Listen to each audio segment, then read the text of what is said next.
and gentlemen, the director of the Mercury Theatre and star of these broadcasts, Orson Welles.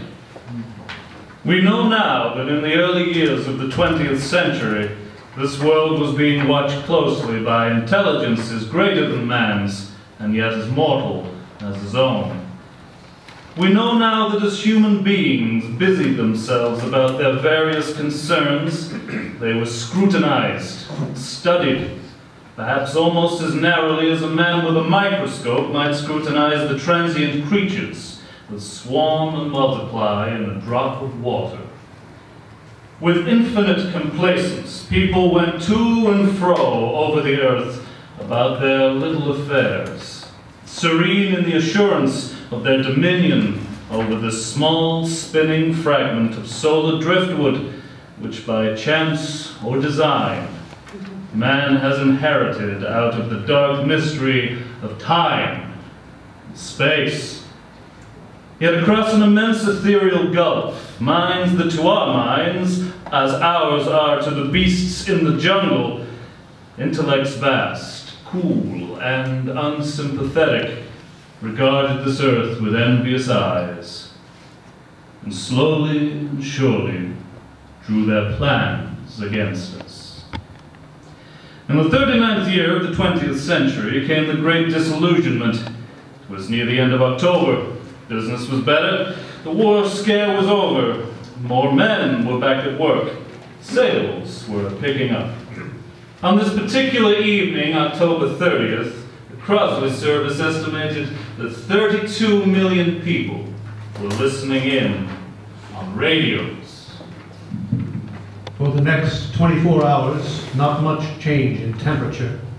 A slight atmospheric disturbance of undetermined origin is reported over Nova Scotia. During this period, he is in constant touch with the astronomical centers of the world. Professor, may I begin our question? At any time, Mr. Phillips. Professor, would you please tell our radio audience exactly what you see as you observe the planet Mars through your telescope? Nothing unusual at the moment, Mr. Phillips. A red disk swimming in a blue sea. Transverse stripes across the disk. Quite distinct now, because Mars happens to be at the point nearest the Earth in opposition. In your opinion, then, what do these transverse stripes mean, Professor Pearson? Well, not canals, I assure you, Mr. Phillips, although that's the popular conjecture of those who imagine Mars to be inhabited. From a scientific viewpoint, the stripes are merely the result of atmospheric conditions peculiar to the planet. Then you're quite convinced, as a scientist, that living intelligence as we know it does not exist on Mars. I'd say the chances against it are 1,000 to 1. And yet, how do you account for those gas eruptions occurring at regular intervals? Mr. Phillips, I cannot account for it.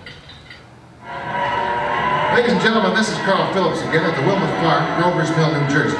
Professor Pearson and myself made the 11 miles from Princeton in about 10 minutes. Well, I hardly know where to begin to paint for you a word picture of the strange scene before my eyes. It's like something out of a modern Arabian Nights. Well, I just got here, I haven't had a chance to look around yet. I guess that's it, yes, I guess that's the thing directly in front of me, half buried in a vast pit. Must have struck with terrific force.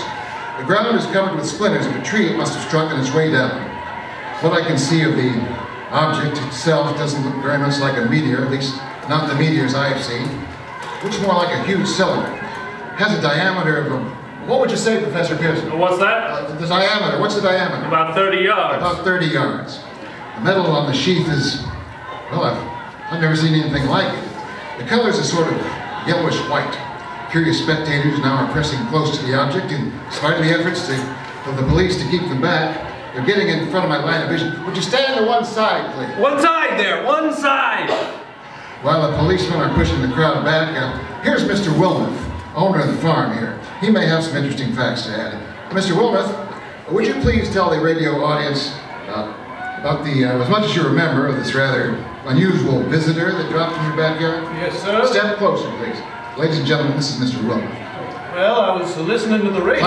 Louder and closer, please. Pardon me. Louder, please, and closer. Yes, sir. While I was listening to the radio and kind of drowsing, that professor fellow was talking about Mars, and so I was a half a dozen. And Yes, Mr. Wilmouth. What happened? as I was saying, I was listening to the radio kind of halfway. Yes, Mr. Wilmoth, and then you saw something? Not first off, I heard something. And what did you hear? A hissing sound, like this. Kind of like a 4th of July rocket. And then what? I turned my head out the window and would have swore I was asleep and dreaming. Yes?